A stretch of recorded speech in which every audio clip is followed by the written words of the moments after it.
Hello everyone, I am your host, OnlyAzN, and welcome to Dynasty Dialogue, a YouTube series dedicated to highlighting developers and creators on the massive multiplayer online system, Roblox. It is my goal to show you the individuals behind your favorite Roblox games and to give you a way to hear about their journeys as they created these unbelievable Roblox experiences. I am pretty excited about this one, guys. The game that we will be talking about today is Dragon Adventures. This game offers its players anything you can think of, sim-like characteristics as you raise your dragons, traveling and exploring immersive, detailed worlds, building abilities in your own base and becoming self-sufficient as you grow crops. I mean, it even has PvP. If you are looking for a game that has it all, look no further, this one is for you. This game was created by Sonar Studios and developed by a talented team of individuals. I am extremely excited to invite in our special guest for this episode, the co-owner of Sonar Studios and the lead developer of Dragon Adventures, Erythia. Hello, Erythia, and welcome into Dynasty Dialogue. How are you doing today? Thank you for being here. I'm good. I'm awake. Got my coffee. I'm ready to go. Yeah, always a hard start to the day, right? Yep. So let's get right into it. Tell us a little bit more about yourself, how you got into Roblox and game development.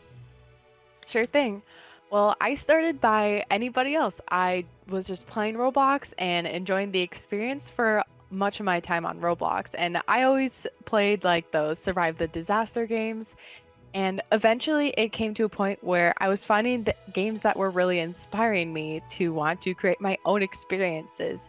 And once I found kind of a niche that I really wanted to appeal to, I hopped in studio and I was just playing around with like building and kind of free models and seeing how they were made and really messing up my studio. And it was really fun. And that kind of led into me like doing that throughout my years. And as I was starting to get older, I was getting more serious about taking game development as a career. And yeah, that's kind of where it led me today. After I wanted to make it a career, I just did. Gotcha. So I love doing this question to all the developers that we're interviewing. What kind of game developer or what game developer on Roblox inspired you the most or had an impact on when you were developing Dragon Adventures? Okay, I've always had this developer, like they're not on Roblox anymore, but I love him and his creations. Gotcha. His name is Miscav11. He's a super old creator, and he actually had a blog post made about him and another guy who created Raise a Turtle, kind of. Okay. Pretty sure that's the name. And he made this game called Dragonia, The Land Beyond Fantasies, and I absolutely loved it. It was a much like simpler version of Dragon Adventures. You find eggs around the map, you raise them into dragons, and you can breed them to find like unique elements. And that was my inspiration for Dragon Adventures, really. Gotcha. The game is shut down now. Oh, well, that's a bummer. But I'm glad that he inspired you to make this amazing game. Congratulations on over, I think it's 80 million place visits now, right? Yeah, something like that. That's amazing. Okay, so tell us a little bit more about the behind the scenes of development of the game. What kind of challenges did you overcome during the development, and what are continued difficulties that you seem to kind of keep hitting at this time? Right. So early on, we had this one issue, and it's because this was a game that had to be created in 3 months. That put a ton of pressure on me and the coder to get it done and just get everything out there. And that's a huge pressure. Like, this game was super ambitious, and I don't think either of us really knew what we were getting ourselves into with this huge dragon idea. But we did get it out in those 3 months, might I add.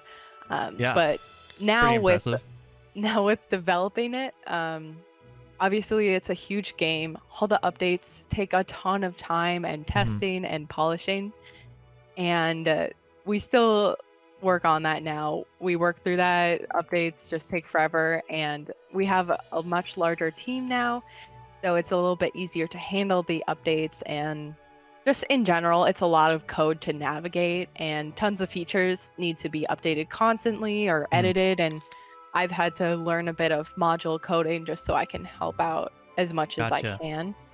Gotcha. Yeah, I think that's something that a lot of users and players don't really understand because they're always demanding of updates like timely and quickly, but they don't understand all the work that goes in behind the scenes and how long it actually takes and how difficult it is to give a polished update that is ready to go server wide, especially on a scale like Dragon Adventures is, where the worlds are so big and immersive, that every little thing has to work properly, or a bug appears or something, and then there's no real winning for you, I think, right? Because if you put it out too soon and there's bugs, people complain. If you take the time to polish it up, then it's too long. It's too long between updates. I definitely feel for you guys there.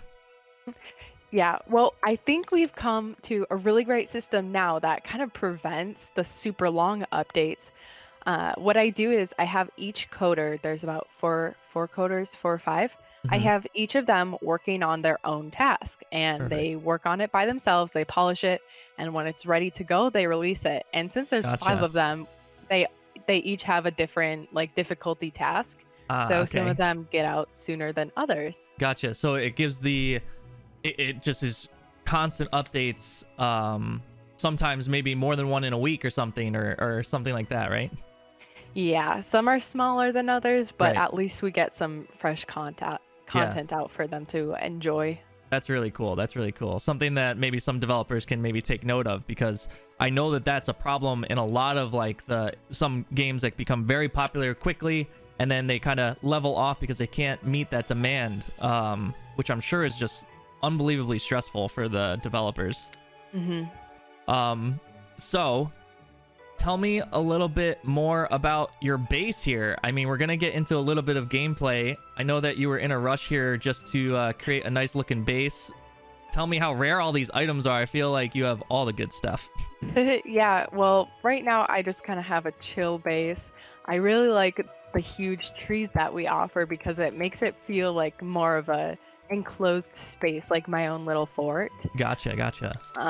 All these items, well, the trees and the fire, come from the fantasy realm and fairy jars, and that's why they're all glowy and magical. And you can also put plants on your base, like this little peach bush right here, and you can farm those for treats for your dragons to keep them fed. Great. So tell me a little bit more about how the game works. I kind of went over a little bit in the intro about just how in-depth this game is. I mean, you can do everything from exploring to sim-like characteristics where you have to obviously develop your dragons, and then there's even PvP. Tell me a little bit more. Give me a brief overview. Right, so the main gameplay loop is you go out and explore, you find eggs and resources, and you can build those. And then with that, you can raise your own dragon family. And as you can see, I have a cute, adorable baby dragon sitting on my shoulder right now. Oh, yeah. And you can have 2 of them on your character at one time. And you feed the baby dragons, and as long as they're well fed, they'll grow, like these 2 right here. Gotcha. So these 2 are adult dragons now, and once they're at this stage, you can breed with them, and the game uses its own color wheel. So when you breed these dragons together, the babies will have specific colors in between the parents. Wow. Gotcha. So the number of combinations is pretty unique. There's endless possibilities, I guess. Yes. There's 175 colors in the game or so. Oh my gosh, yeah. So there's, tons of combinations you can get with your dragons. Do you find that there's a color that is so sought out, or is it something that someone could maybe figure out in enough time where they know where a mixture of 2 colors will become the color that they desire? Yeah, exactly. So we have people who are breeding like specific dragons, and it's really cool to see them come up with like their own names for the color of dragon. Like if you have a fully black dragon, people call it a pure. Okay, cool. So they've come up with their own little kind of naming and economy with it, right? Yeah, exactly. And that's been really cool to watch over the years. Well, over the months. Yeah. Now, are you able to trade your dragons? Yes. So after you've hit level 25, you can trade your dragons. And that's just to prevent beginner users from getting like very end game dragons right off the bat. Sure. And at level 35, you can trade dragon eggs. And again, Gotcha. prevent beginner users from getting end game content.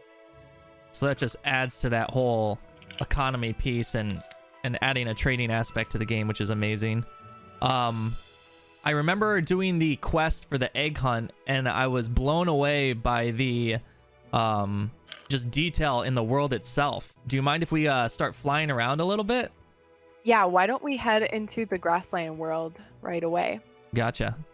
You show me, because I'll be lost. Okay, well, you come to this little teleporter here. Gotcha.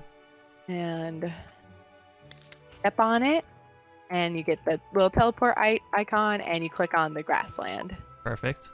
And do that, and then we'll be teleported to the first collection world. And we only have collection worlds in the game right now, and that's all the worlds that you see: the ice world, the ocean world, toxic world. All of those worlds have the same concept. Gotcha. And they all have different themes because some of them are a PvE world. They're friendly and safe to travel to, like this one, where the jungle world and the volcano world are PvP, and you risk losing your resources there. Gotcha. Gotcha. But also, if you want to mess around and have some fun. Now, are there clans in this game, or are those all kind of user-made? Well, we're working on guilds right now in the game. Gotcha. That's got to be a hard thing to do. Yeah, that one's taking the longest. I'm sure there are user-made guilds already, though, out there that people create. For sure. Ever since we said the word guild, people are already making their own clans and I'm sure planning it out. I'm going to have to make one myself. Now, I saw in your recent stream that you were talking about how you're going to increase the player cap from maybe 8 to 10. Yep. So in collection worlds like this, the player cap is already 20, but in the lobby we were just at, the cap is 8 because it's a small lobby. Okay. That was made very early in the development. And now dragons are bigger. We need more space and more people to trade their items. Right. So we're increasing the player count. The lobby is much more open and spacious, so I'm really excited for people to start exploring that. Yeah, I mean, I think just the impressiveness of how large the worlds are is just really cool on itself. Yeah.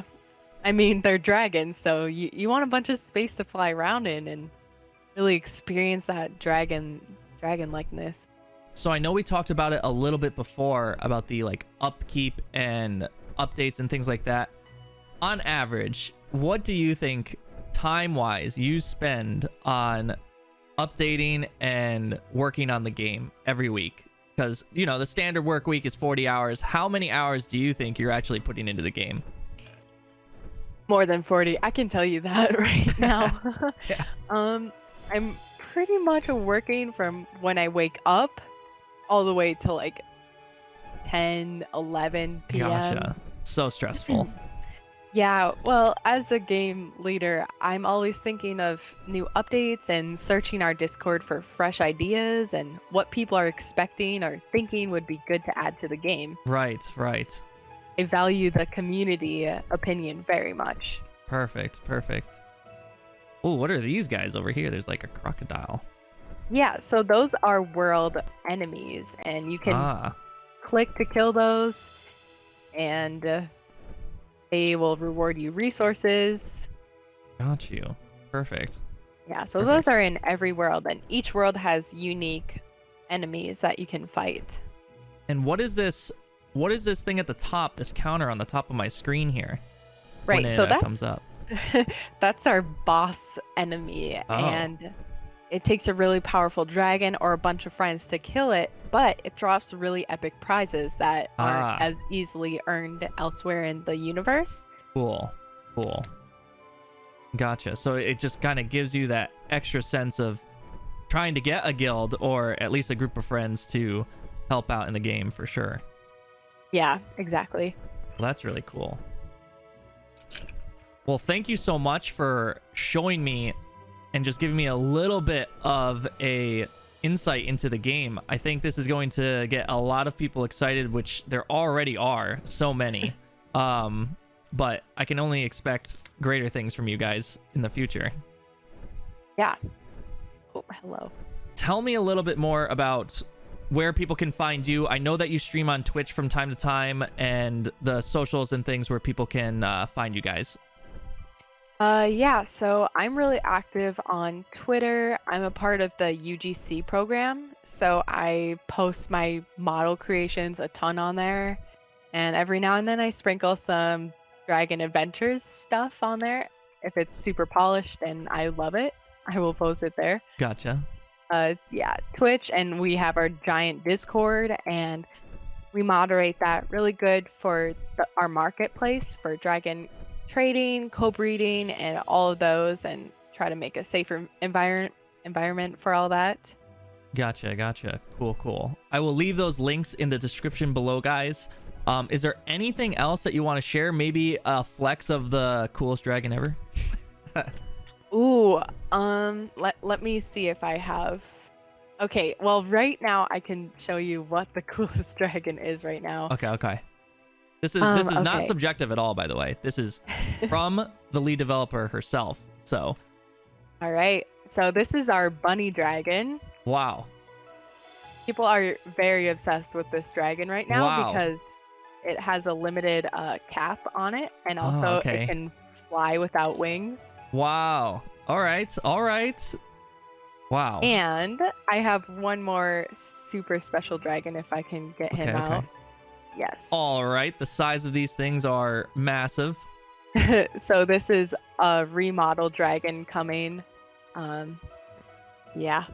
He won't be released for a while, but so this is a sneak peek.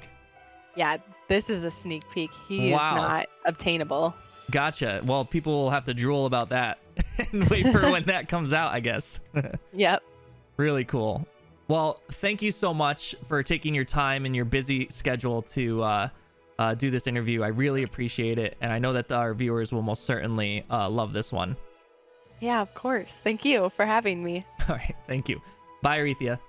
Bye. So once again, guys, that was Erythia, the lead developer of Dragon Adventures. I want to thank her again for taking the time during her busy day to stop in for an interview with us here. She even went above and beyond by giving us a sneak peek at one of the upcoming dragons. If you want to see more of her, please look at the links in the description below for her Twitch, Twitter, Discord, and YouTube. Thank you for tuning in to this episode of Dynasty Dialogue. If you think there are questions I should have asked or developer you would like to see on future episodes, leave a comment below. And if you enjoyed this video, please don't forget to like and subscribe.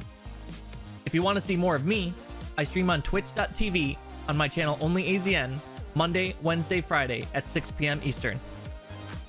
Don't forget, stay unique and amazing, and I will see you all next time. Bye, guys.